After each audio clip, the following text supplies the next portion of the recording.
The presenting sponsor of Pod Save America is Blue Apron. Blue Apron's mission is to make incredible home cooking accessible to everyone. They deliver fresh, pre-portioned ingredients and step-by-step recipes right to your door. And they can be cooked in under 45 minutes.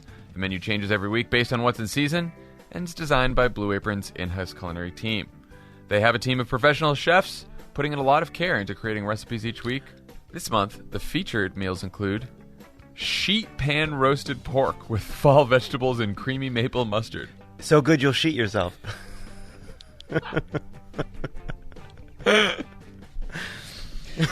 Creamy tomato pasta with mushrooms and collard greens. Blue Apron sends only non-GMO ingredients and meat with no added hormones. Blue Apron's treating Pod Save America listeners to their first dinner, a $30 value if you visit blueapron.com/crooked. So check out check out this week's menu and get your $30 off with free shipping at blueapron.com/crooked. Blue Apron, a better way to... So much shit happened this week, I don't... cook.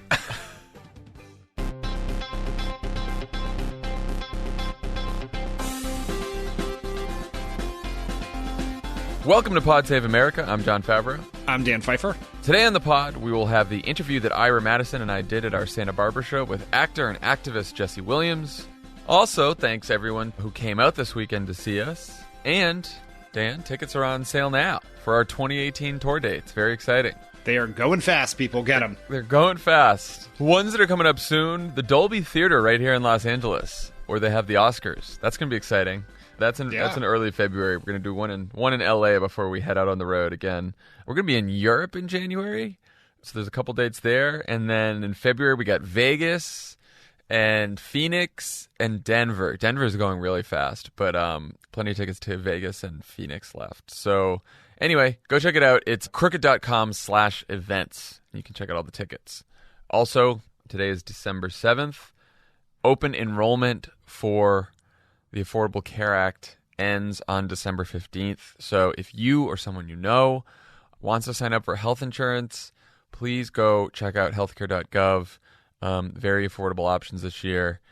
The good news is the pace for Affordable Care Act enrollment has surpassed other years, despite the Trump administration trying to sabotage it. And yet it's going to fall behind where we were in other years because they decided to cut the time for open enrollment in half, which is, pretty monstrous and stupid, if you ask me. Yeah. Because today's December 7th, it is also my mother's birthday. So happy birthday, Mom. Happy birthday, Mrs. Pfeiffer. Okay. We are recording this just moments after Democratic Senator Al Franken resigned in a speech on the Senate floor. He resigned after a seventh woman came forward on Wednesday and accused him of sexual misconduct. This time it was trying to forcibly kiss her in 2006. The other allegations ranged from forcible kissing to unwanted touching. Franken acknowledged general wrongdoing, but has denied some specifics. On the floor just now, he said, "Some of the allegations against me are simply not true. Others I remember quite differently." He also said, "Nothing I have done as a senator, nothing has brought dishonor on this institution." But he acknowledged that he cannot serve for the people of Minnesota effectively as senator while this ethics investigation goes on. Franken's resignation happened after the Politico story broke yesterday about the seventh accuser, and then Senator Kirsten Gillibrand called on him to resign. She was followed by other female Democratic senators, and then eventually the majority of the Senate Democrats, as well as the Democratic National Committee. Dan, what's your reaction to the Franken resignation? Well, I think it's the right thing to do. I am disturbed that Franken clearly believes he did nothing wrong. That was evident in the press conference that he gave a couple weeks ago, where he walked outside of his office and basically said, "I'm sorry, but I didn't do any of these things," it was like a forced apology. And then he was echoing what we hear from a lot. So I'd say two things. One, he clearly continues to deny the allegations. He does not believe the women. And if it was, and that, I think that is troubling. But at the end of the day, what matters is there was misconduct. It was from 8 different individuals, all with very consistent stories. And the Democrats did the right thing and said, we will not tolerate that in our party, and asked him to go. And he did the right thing in going for the party and for the people of Minnesota. Yeah. I mean, some have been saying, including some on the right, probably just to cause trouble, some have said that he deserves due process and investigation, didn't get one, and you could argue that this sets a precedent for future incidents, including one where some right-wing Trump asshole like a Mike Chernovich falsifies an allegation or, gets an allegation falsified, which I think is a legitimate concern. But at the same time, like you just said, if we're saying believe all women, and that's a principle right now, which I believe it should be, then when 7 women, or I guess you just said 8, come out and have a similar story about sexual misconduct and, that Franken did a similar thing to all of them, which is grope them during pictures, then that's misconduct. And he did acknowledge general wrongdoing. And so, that's... I think it was the right thing for him to do, even as hard as this one was. I mean, I think we can acknowledge that the allegations against Franken were less severe than they were against Donald Trump or Roy Moore or John Conyers, another Democrat. It doesn't have to be partisan.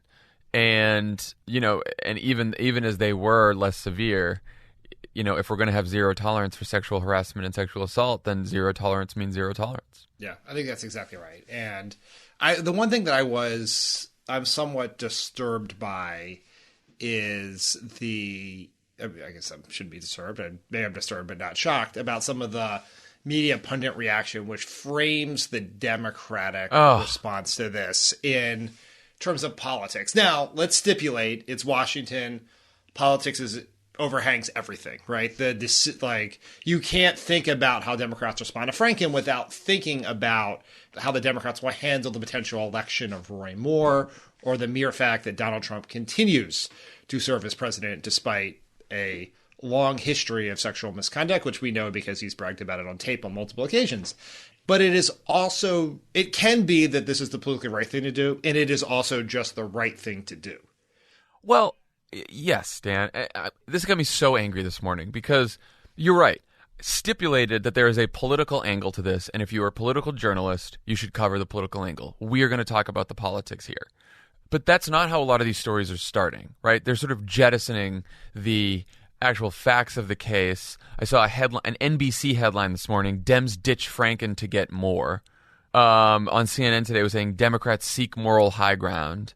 Like, the problem becomes when it's only framed as politics, which is what a lot of political journalists do. And I thought that was pretty, it's just so cynical, right? Like, perhaps Al Franken did it because he believed it was the right thing to do to step down. Perhaps Kirsten Gillibrand called on him to step down because she's been someone who's stood up for women and has been fighting, to prevent sexual assault. And, it doesn't necessarily have to be a purely political calculus, even as you acknowledge that politics plays a role in some of this, Right. I think it was Chris Hayes pointed this out on Twitter yesterday, that the Democrats, their approach to these issues is different because they have more women in their caucus than the Republicans do. And it was the women senators who led the call for Franken to resign. Kirsten Gillibrand is not new to this issue. She has fought her whole life on this. One of the major issues she's fought for in her Senate career is preventing sexual assault in the military. And she has been leading the charge in Congress to reform the way Congress deals with sexual harassments on Capitol Hill. And so it is unfair to her to suggest that she is doing this out of some calculus. Many of these women senators have talked about their own Me Too moments over the last couple months here. And so we should give people the benefit of the doubt that they are sincere in this, particularly in something that is so close to their own experience and on issues they fought for. And it's not easy. Like we've seen this in the media where we've watched the reactions of some of our friends, whether it's Savannah Guthrie or Gayle King or Nora O'Donnell, as they've reacted to finding out that their friend and colleague behaved in horrible ways, and trying to reconcile the idea of this person I know and like and respect and work with on a daily basis, and this other conduct I'm learning about. Like, that is a challenging thing to figure out how to handle. But in the end, they did the right thing. I think they did it for the right reasons. And I think they would have done the same thing even if Roy Moore was down by 15 points in this polls or had lost the primary to Luther Strange. I think it would have ended in the same way. Yeah. And look, again, none of this is easy. I've seen a lot of reaction yesterday and early today. Like, there's a lot of Democrats who are upset and didn't want Franken to resign. There's some who have thought like it's been too long, he should have resigned earlier. I don't think by any means this was an easy call and an easy issue, especially the Franken case. I think some of the other ones are a little more clear cut that we'll talk about, like Roy Moore. But it's like I said, I after a lot of thought on this, I come down on that it was the right thing to do.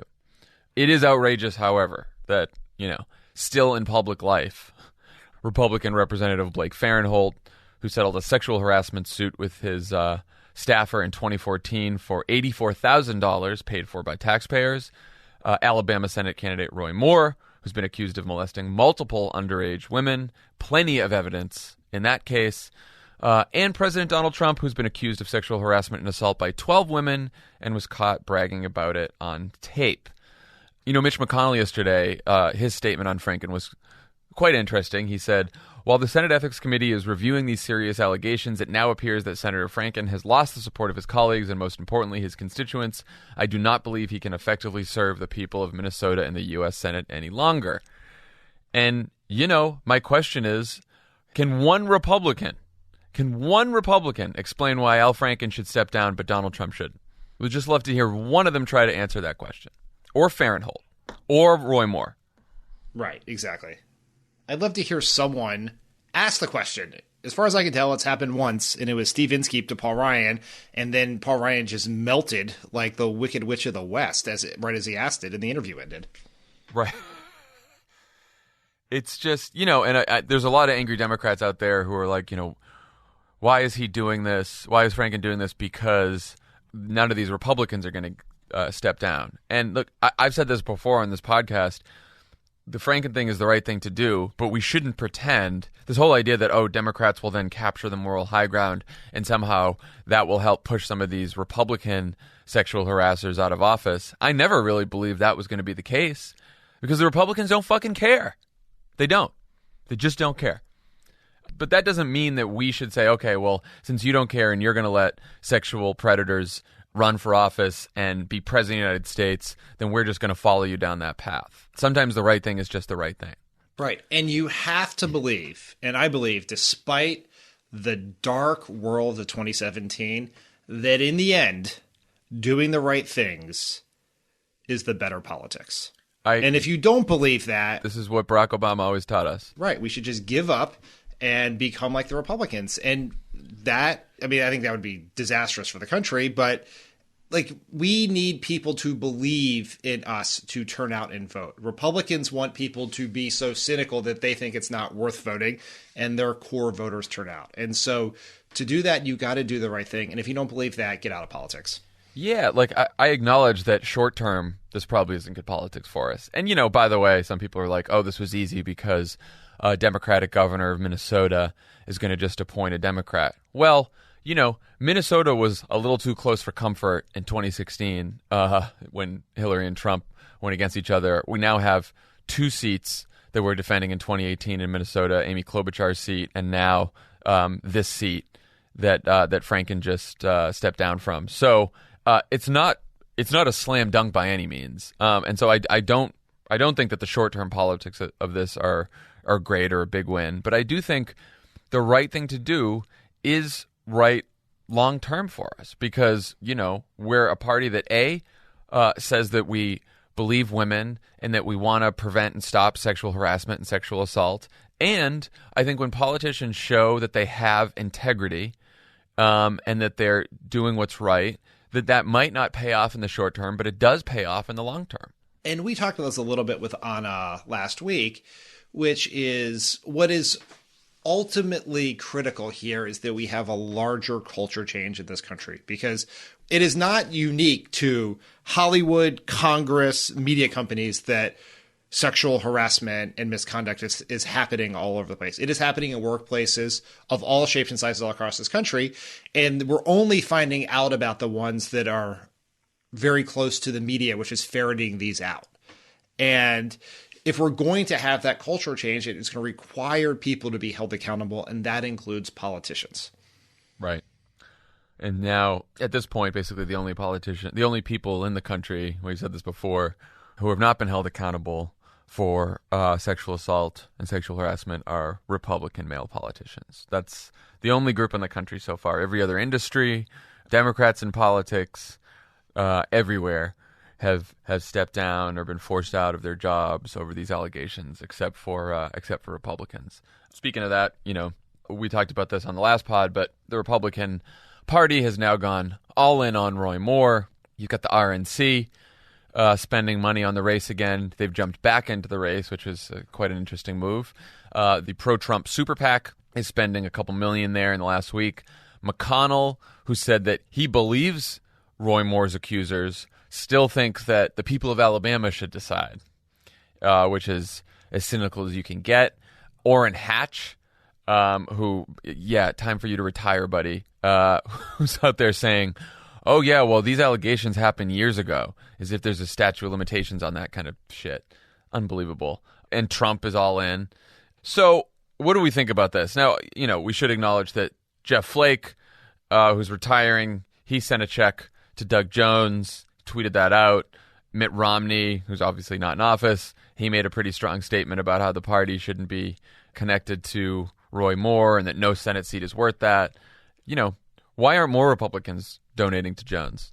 I would quote our fellow podcast host, John Lovett, for this, which is bottomless bad faith. Bottomless bad faith. And, it's like Ben Sass, who has held himself up as the moral conscience of the Republican Party and was very brave in 2016 in standing up to Trump. No doubt. He was very bold about that. But he was on Twitter the other night basically trying to explain why he opposed Moore but was unwilling to support Jones. And you could sum up his position as word salad, right? Politics is a binary choice. You have two options. You can either have Roy Moore, who is a child molester, or Doug Jones, who is, by all accounts, a good moral public servant. Those are your two choices. There is not a third option of blah, blah, blah, blah, blah. Those are the two choices.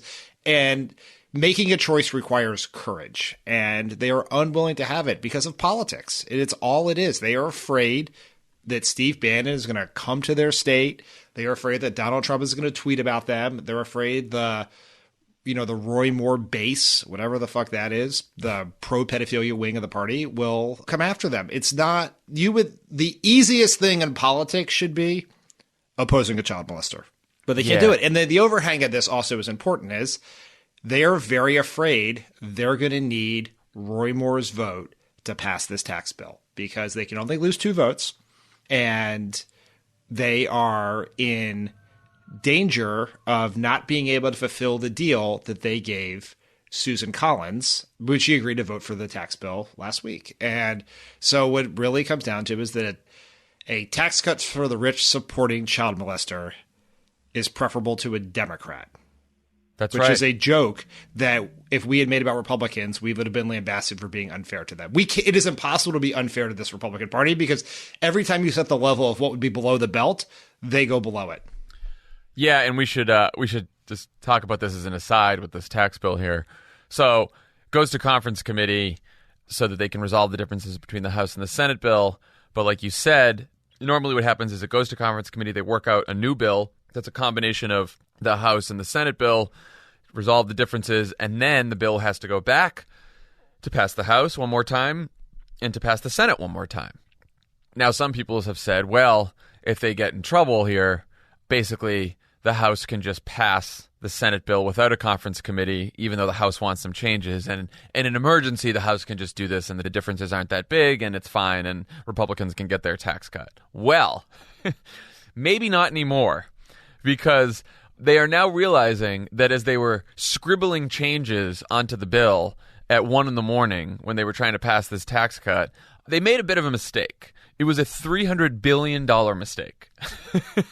They basically, their whole purpose of the tax bill was to, give corporations, allow corporations to take advantage of certain deductions and lower taxes and what have you. We won't bore you with all the details, but basically, because we don't understand them. That's why. I tried last night. There's something about it's very hard. Right now, the way it is drafted now, corporations can no longer use the research and development tax credit, which quite a few companies use.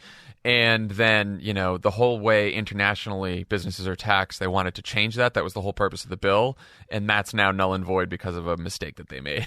So basically, companies would have to pay $300 billion more in taxes than they originally wanted them to because of this mistake. And if there's any mistake that's going to cause them to go back to the drawing board, it's making companies pay $300 billion more dollars than they thought. So now they really do need a conference committee, and now the Senate really does have to vote on the bill again. And like you said, they already have one no vote with Corker. They need Collins. And just this morning, the assholes in the Freedom Caucus in the House said, all the things that Collins was promised by McConnell to fix health care, to get her vote, we're not doing them. They're non-starters. So nothing that Collins actually wanted.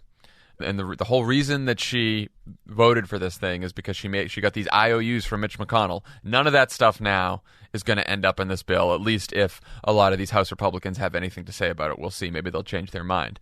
So then if you don't have Corker, and then if Collins actually stands by her principles, which is a big open question, and votes no, then if Doug Jones comes to the Senate, then that means that's 3 no votes and then the bill fails. So they really need Roy Moore in the Senate.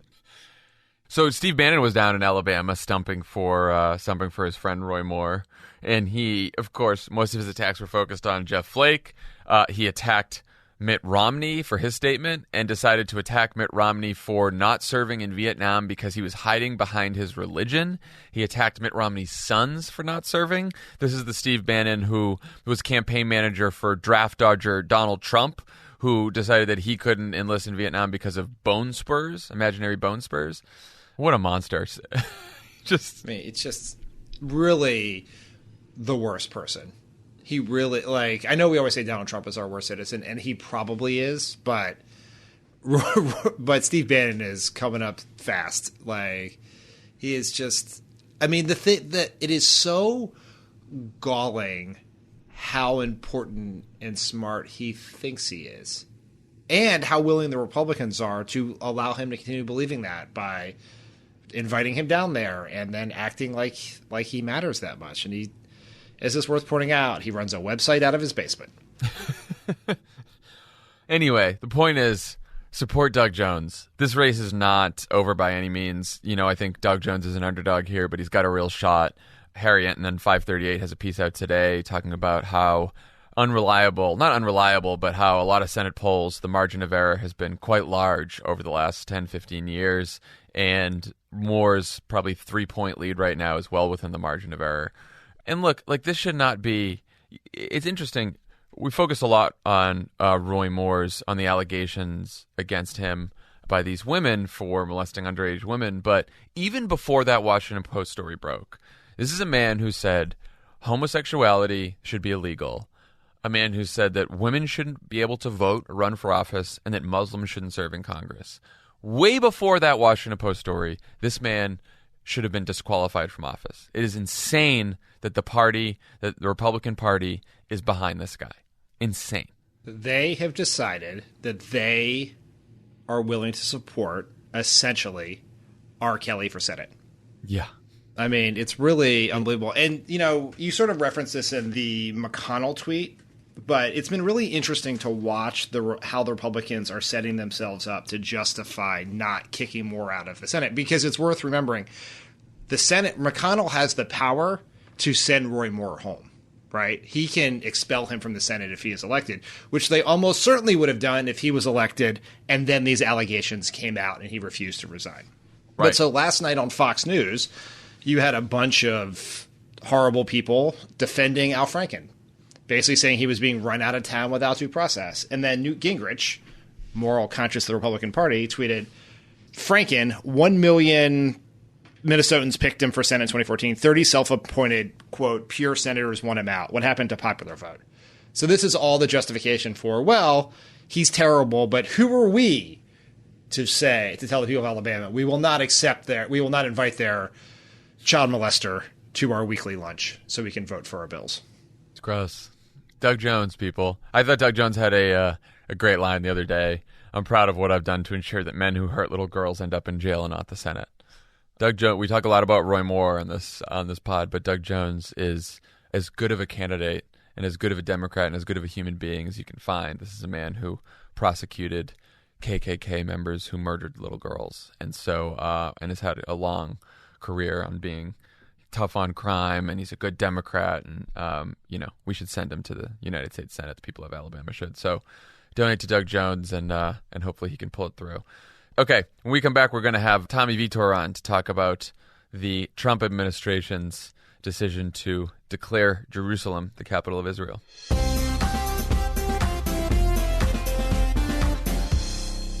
Pods of America is brought to you by Omaha Steaks. Are you struggling to find the perfect gift for someone who has it all of it?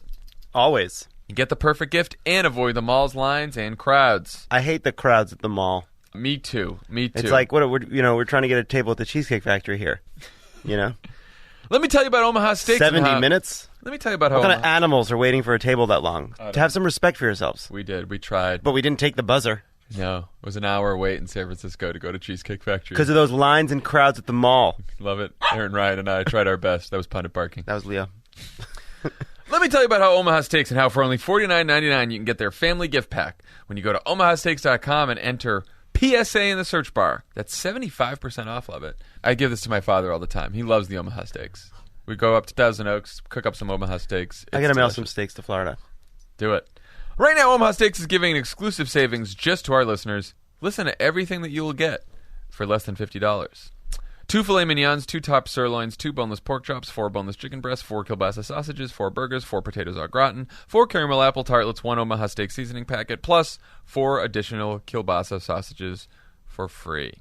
Go to omahasteaks.com. Enter code PSA in the search bar and get a 75% savings. It's the gift guaranteed to be a hit. That's a good deal. This is a great gift. Pods of America is brought to you by ZipRecruiter. If you're hiring, you know that quality hires keep your business moving forward, but you also know it can take a lot of time to find the right candidate for the job. Do we ever? Yes. With ZipRecruiter, you can post your job to over 100 of the web's leading job boards with just one click, so you can rest easy knowing your job is being seen by the right candidates. Then ZipRecruiter puts its smart matching technology to work, actively notifying qualified candidates about your job within minutes of posting so you receive the best possible matches. That's why ZipRecruiter is different. Unlike other hiring sites, ZipRecruiter doesn't depend on the right candidates finding you, it finds them. You can even get a head start on the interview process by adding screening questions to your job post to help identify the most qualified candidates. Are you a disgraced former national security advisor?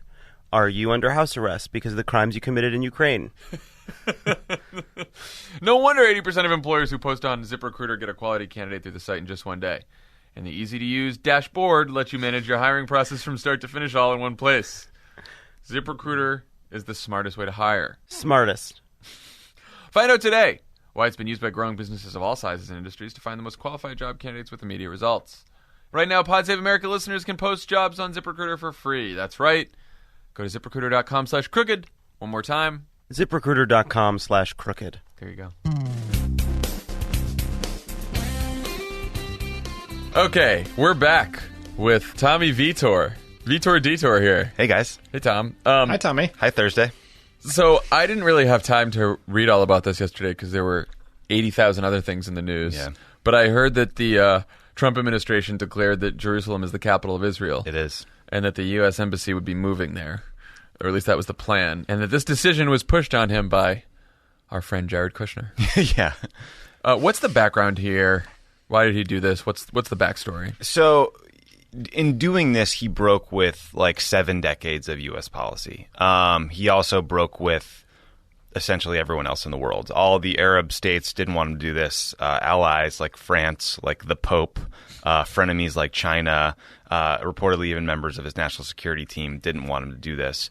And the reason is, well, there's a few reasons. One, Jerusalem is a final status issue, meaning it's going to have to be negotiated between the Israelis and the Palestinians to figure out sort of which land goes to which group of people and where the capital is. It's always been assumed that the Israeli capital will be in Jerusalem, but that the Palestinian capital will be in East Jerusalem, which will mean the city has to be divided in some way that is somewhat equitable and fair.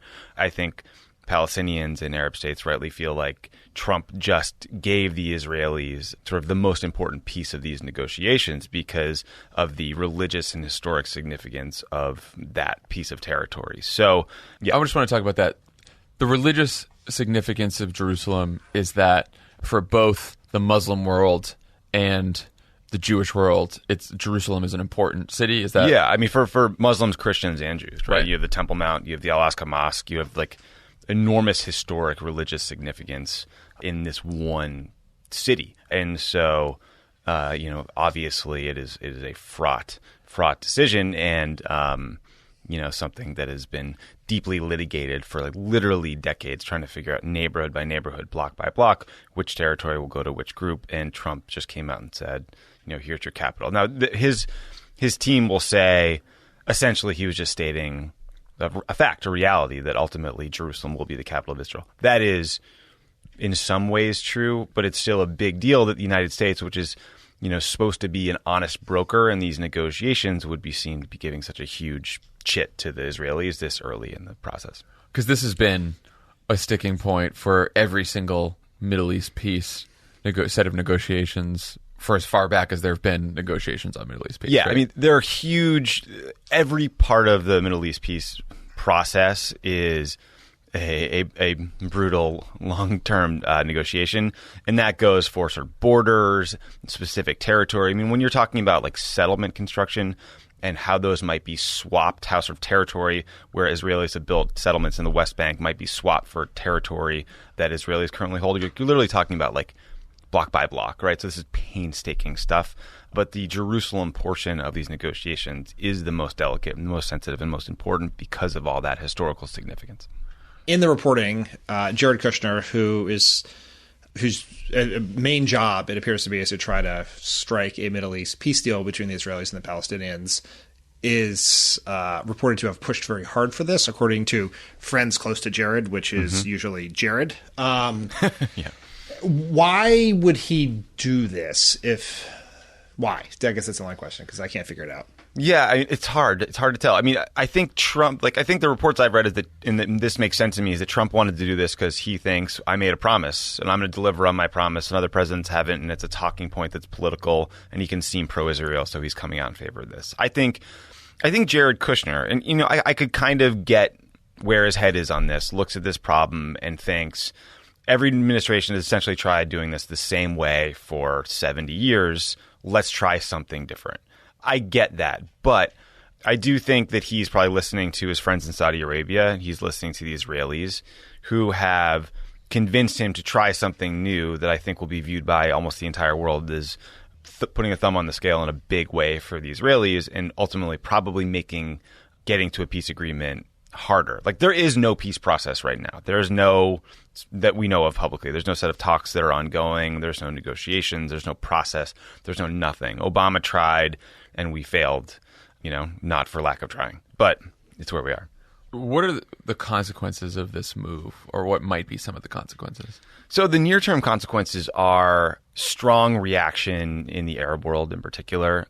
You've got Hamas calling for a new intifada. You're seeing calls for a day of rage. You've seen protests on the streets sort of as we're talking in Gaza and in the West Bank, clashes between security forces and Israeli security forces and people. So that could get worse. They could flare up and then go away. There is a broader political consequence that it might sort of permanently kill any effort in negotiation. It might lead Arab states to withdraw their backing for any sort of U.S.-led peace process. So we don't really know yet. This, all these countries talk about the Palestinian issue and pay a lot of lip service because it lets them attack the Israelis. It's not clear to me how much sometimes the people who loudly decry the occupation actually care about the plight of the Palestinian people. So I don't know how far this will lead, but the State Department set up a 24-hour monitoring center to see if there's violence. So it's not good in the near term. So potential near-term violence and unrest, long-term potential collapse of the peace process. Right. And but hey, at least the Trump administration got a talking point. And then that's the frustrating thing. It's like, what did we get for this? Right. We gave the Israelis this huge negotiating chip, and it's not clear we got anything back. Like the best argument I've heard is that maybe down the road, because we gave them this piece now, we might be able to try to extract something hard. There's no evidence that Netanyahu is willing to make a tough decision. He certainly wasn't with Obama. Tommy, I think you might be giving the Trump administration too much credit. Yeah. Because they are going to get something. They're going to get Sheldon Adelson's millions of dollars in campaign donations, which he's the one who pushed for this. And so, like, you can tie this in some ways to what they did with the tax cut bill. There is a systematic approach to give a foot rub to every billionaire Republican donor who's been concerned about what's been happening in the administration to date. So the Kochs got their tax break, the hedge fund guys got their carried interest break, and Sheldon Adelson gets this policy priority of his. Yeah. You know, it's like the Washington Post had a piece that posted last night and today, and it was consistent in sort of after-action TikTok stories about Trump making big foreign policy decisions, where a whole bunch of people read out that it seemed like he doesn't really understand the underlying issue or the consequences or what's going surprising. on, and he's just making a political call. And, you know, here we are, politicizing the most delicate issue in all of U.S. foreign policy, you know, on a platter by Donald Trump. But you know what? Jared's had a tough time over the last couple of months, and he really needed a win. I read that in a few stories. Jared needed a win, guys. Yeah. He's maybe back in the good graces in the White House. Jared's back. Jared's back in the good graces. Well, thank you, Tommy. Sure. That was very helpful. Uplifting. We were hoping for some Russia news. There's really not a lot of Russia updates except for the Don Jr. met for 8 hours with the House Intelligence Committee yesterday, and then decided to cite attorney-client privilege when asked about a conversation he had with his father about Jr.'s meeting with several Russian spies who offered dirt on Hillary Clinton during the campaign. And apparently Jr. said there was an attorney in the room during the conversation, so he doesn't have to say anything. Yeah, Eric Trump invoked executive privilege because he works at a big company. So. This is so funny, guys. This is a joke I used to make all the time in the White House with Kathy Rumler. She was White House counsel. Is I would threaten to CC her on all my emails, so they would always be attorney-client privilege. She did not think that was a good idea and did not think it was funny that I made the joke. But I guess Donald Trump Jr. took it completely seriously and went for it. We also can't forget that Mike Flynn, coming right out of the inauguration, decided to text a business partner and tell them they were going to rip up the sanctions right away.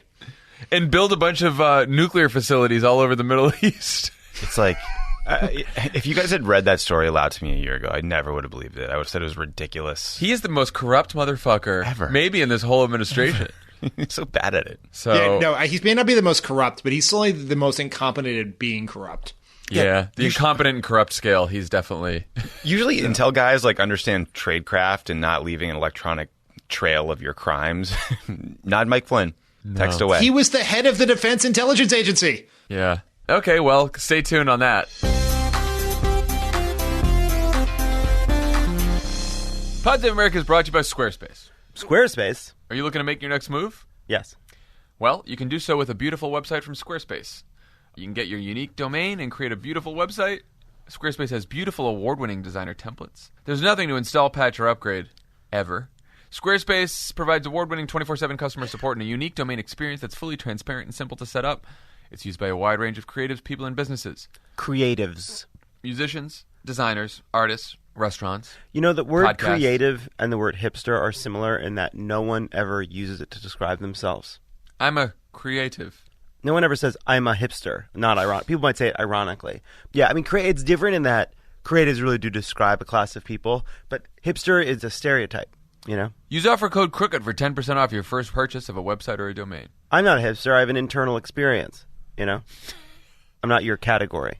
Pod Save America is brought to you by the Cash App. The Cash App. You know the drill, guys. If it's on your phone, put it on your phone. If it's not on your friend's phone, put it on your friend's phone. You put in the code PODSAVE. Do us a favor. Walk around your office today, walk around your home, wherever you are, and just start picking up people's phones and looking to see if they have the Cash App. If you're an identical twin, take your other twin's iPhone 10, use your face to unlock their phone, and then download the Cash App onto their phone. Okay. All you identical twins out there, give it a whirl. Anyway, if you download the Cash App, you get $5. $5 goes to World Central Kitchen. You got to use the code PODSAVE. You got to use the code PODSAVE. $5 goes to World Central Kitchen. Jose Andres is helping a lot of people in Puerto Rico, cooking meals for them. We've already donated thousands of dollars thanks to you. It's now over Donors Choose and the refugee donations. It's tens of thousands. Yeah. So download the Cash App today. And it's the easiest way to pay people back, you know? We're not using the other apps anymore. We're Cash sticking to App. the Cash App.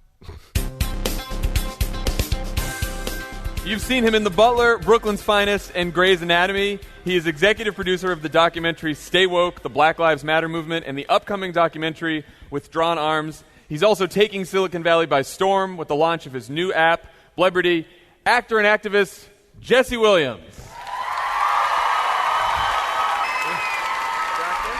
Thanks for coming. What's up, everybody? Hello. Thanks for joining us. Of course. How you doing? I'm doing great. Doing great. Any excuse to come to Santa Barbara. Many people obviously know you as an actor, but you've made quite an impact off-screen. You've spoken out against police brutality, in favor of Americans' right to protest, against white supremacy. You didn't have to speak up about these issues, but you have. What's been the inspiration behind speaking out for you?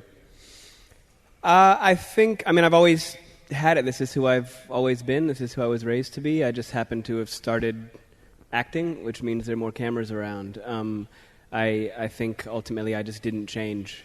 Honestly, that I don't mean that as like a line, but I didn't receive some new inspiration. I just kept absorbing as much information as possible, trying to understand historical context of people's liberation movements around the world and in this country, and try to articulate them when I see gaps in the communication line and get frustrated with what I don't see somehow, even though we have 24 hours of news all day, every day, and thought anytime I feel like I can throw some context in there, I take a swing at it. Is there a moment for you where you decided enough's enough and I'm gonna start talking about these issues? Yeah, there's been several. I think particularly I felt really inspired, proud, happy amidst some misery, but around the slaughter of Trayvon and then into Ferguson. And I say what made me happy, what kind of fulfilled me in some way, was how inspired I was by watching people organize in those communities and, more importantly, sustain them over days, into weeks, into months, and watch Ferguson really become something that I think people expected to fizzle eventually. Eventually they'll stop, and a couple weeks into it they'll stop, and they didn't. And that was something that really made me really excited about an opportunity and inspired by watching my peers stay vigilant and try to marry that fire with impacting policy on a local, regional, and federal level.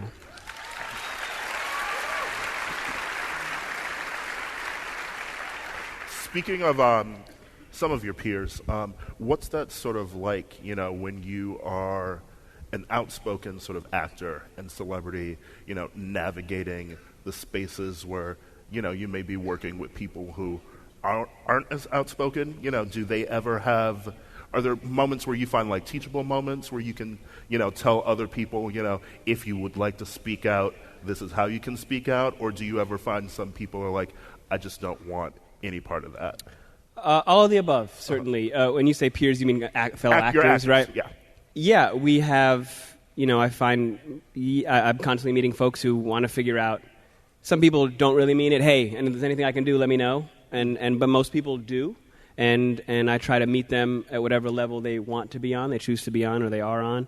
And that could be just one-on-one conversation, dialogue, pointing folks in the right direction for some reading or a way to kind of get their weight up, as it were, or pointing them in the direction of organizations that I'm a part of. I'm on the board of directors at the Advancement Project, which is a tremendous national advocacy organization, as well as like Sankofa, Harry Belafonte's organization, which is really built around connecting artists with activism and following in his footsteps. So trying to figuring out where exactly they want to find an entry point into the conversation, a word I actually hate nowadays, but into the actual work of it all. And but I also am not somebody who believes that everybody needs to be doing what I'm doing, certainly, or that everybody has some innate responsibility that just because they're famous, they have to be out there fighting the good fight. I think that, some people just want to sing. And some people, just because you can, I've said this many times, just because you can dunk a basketball, I don't think that means you have some way more responsibility as a human being, as a member of the populace than a teacher or a plumber or anybody else. Like, we've all got to step forward and be awake and participate, I think. And famous people can do more damage than good if they don't know what the fuck they're talking about. Absolutely. We've seen that. Have you seen some of that backlash towards you? If we talk about, we see like the Colin Kaepernicks of the world. We see the kind of backlash they get. It comes from the White House. But what sort of do you find yourself brushing up against? Oh, well, red-faced, furious people who send me handwritten death threats and threaten me and my family and try to get me to lose my job and my livelihood and my life sometimes. And, that's just part of it. That's the way it is. And it certainly affects my business, certainly affects my bottom line and not getting work because people don't like my politics. But that's okay. That's part of the deal. That's what I signed up for. But I think we also need to be careful that, like, people often ask, about what's Hollywood? How's Hollywood reacting? How's white Hollywood reacting? And there's not really such a thing as Hollywood in my experience. There are really horrible trash people in that business making crap. There are brilliant, inspired, thinking, wonderful people making really incredible stuff, putting themselves at risk, pushing the limits, and finding new ways to use alternative forms of media. There is a lot of diversity within the business, is my point, and I don't view it as this monolithic kind of cloud hanging over me. Some people don't. We all make choices, and my life's work is not to be an actor. This business wasn't my dream. It's what I happen to be doing now. I'm fine without it. It's what it's not something that I'm clinging to in a way that is going to affect my choices to leave a legacy and kind of participate. What was that dream? Being a civil rights attorney was the only dream I had. Also football. I was going to be a football player. Okay. I didn't fill out. Okay. As hard as I tried. So I scrapped that, and I was certain I was going to be a civil rights attorney. I still might. I still very well might be. That's what fulfills me. This work makes me happy. Yeah. Chadwick Boseman would play you in a biopic. He'd play all of us. He's playing John next. Perfect. I think the purpose of protest often is to make people feel uncomfortable about controversial issues. How do you balance that need with the desire to persuade people and to convince them to see things in a different light? Well, I think I disagree a little bit. I don't view protest as any part of its goal. I don't view discomfort as a goal. I view it as it's really about the recipient more than it is, in some ways, than the person who's trying to draw attention to a topic. Discomfort might be part of it. But I think your question really is, how do you find ways to frame things and articulate an issue without creating more distance than is necessary, polarizing folks, making them feel uncomfortable. Some of that, it really depends on the audience and the topic. I choose to try to be as close to truth as I understand it as possible and cut with as sharp a knife as I possibly can, be precise and efficient with language, and know the audience. And if the discomfort is a part of that, well, we've been uncomfortable for centuries, so we'll figure. You guys can handle it. I think that juggling, there is a very specific discomfort that really is the one that matters, because this is a white country, and there's this thing called white fragility, and you guys, we got to talk to you very carefully sometimes, and that's all good, and sometimes. That is a push and pull and a dance. And I think that if you're coming from, like anything in a relationship that's personal or huge, if you're coming from a place of love, coming from a place of trying to draw things together, in an argument, if your goal is to meet in the middle, if your goal is to come together, that's so very different than if your goal is to get somebody, to win or to keep going or to get somebody to fuck off. It's different.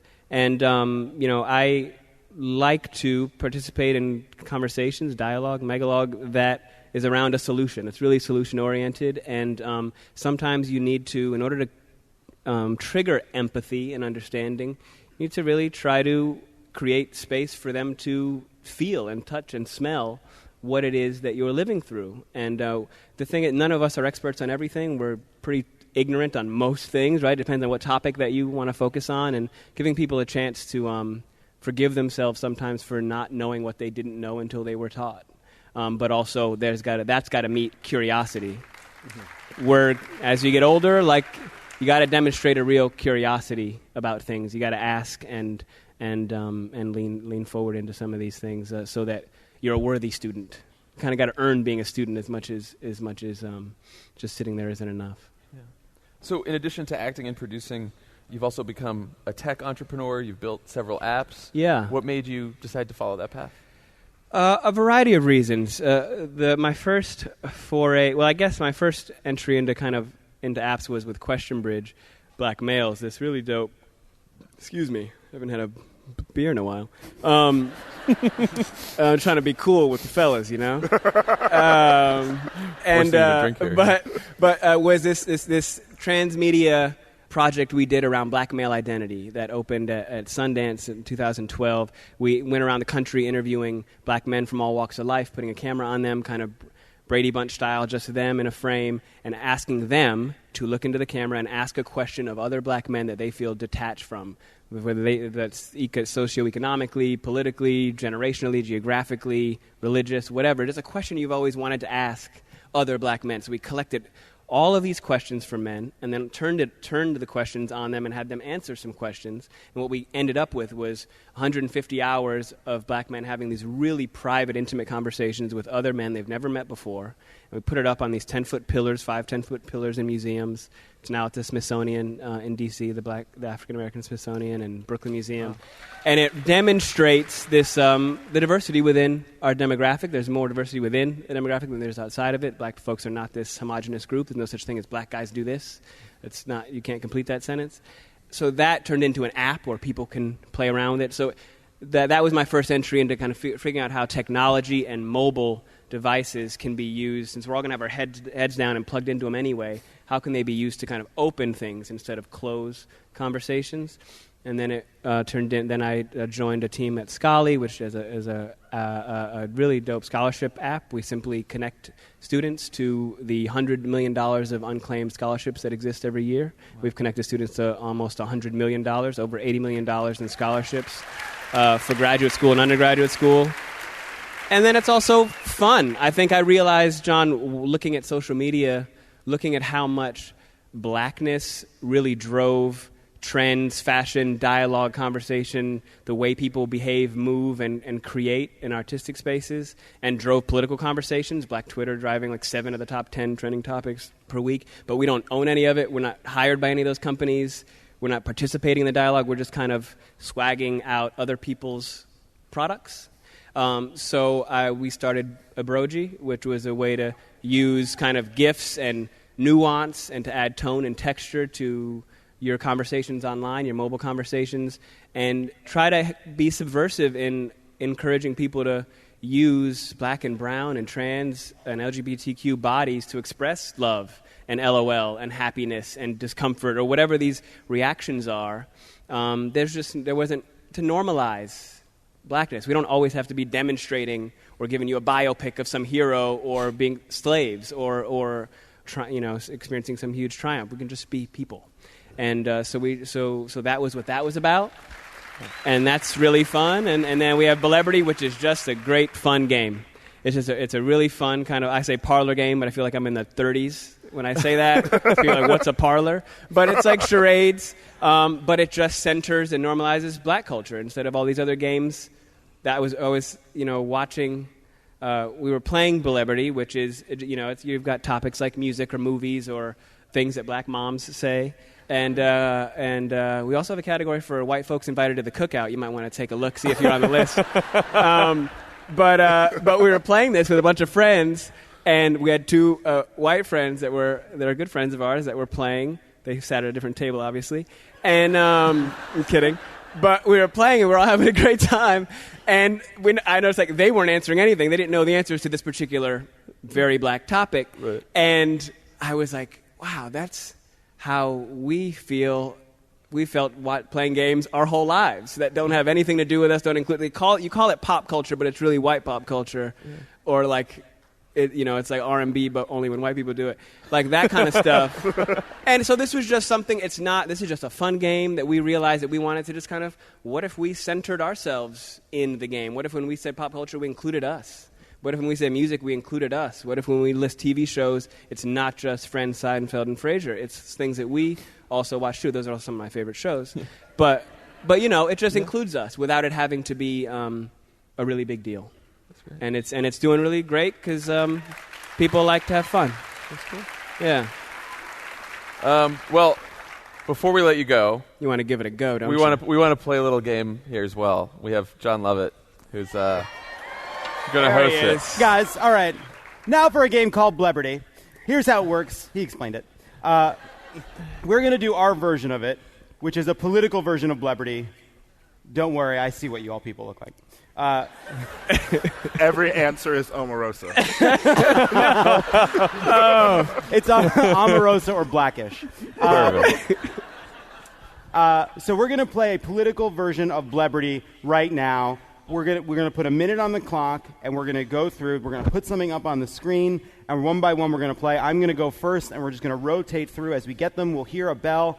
Are you guys ready? We're ready. We're gonna give you clues. You're giving me clues. I'm not Got gonna it. see the screen. Okay. And then if I get it, then we're gonna give Jesse clues, then Ira, etc. So we want to get you to say Elizabeth Warren. What is Trump called? Pocahontas. There you go.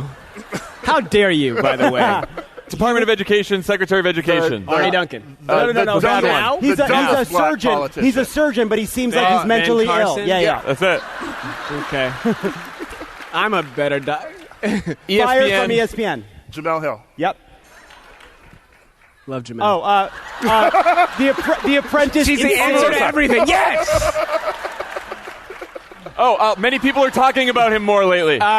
He's getting a lot of recognition Frederick lately. Douglass. Leader of Abilene. Yeah. People say my dad looks like him. He referred to Donald Trump referred to Mexican people. They're not good people. They're Rapists. yeah. That's true. If you were in his mind, they all wear Opposite of good? sombreros. Oh, the bad hombres. Yep. Come on. Yeah. She was White just House invited reporter. from the White House Christmas party. January, February, March. April. Oh, Ryan. That's it where you give clues if you don't know. Sarah Okay. Huckabee's nemesis. Okay. Sarah Huckabee's nemesis. She just wants to know who made that pie. That's fun. So badly. Celebrity's fun. That's good. See? It was great. That was Look at enjoyable. that. It's that easy. Jesse Williams, thank you so much for joining us. Thanks This for was having really, me, really guys. great. Thank you so much.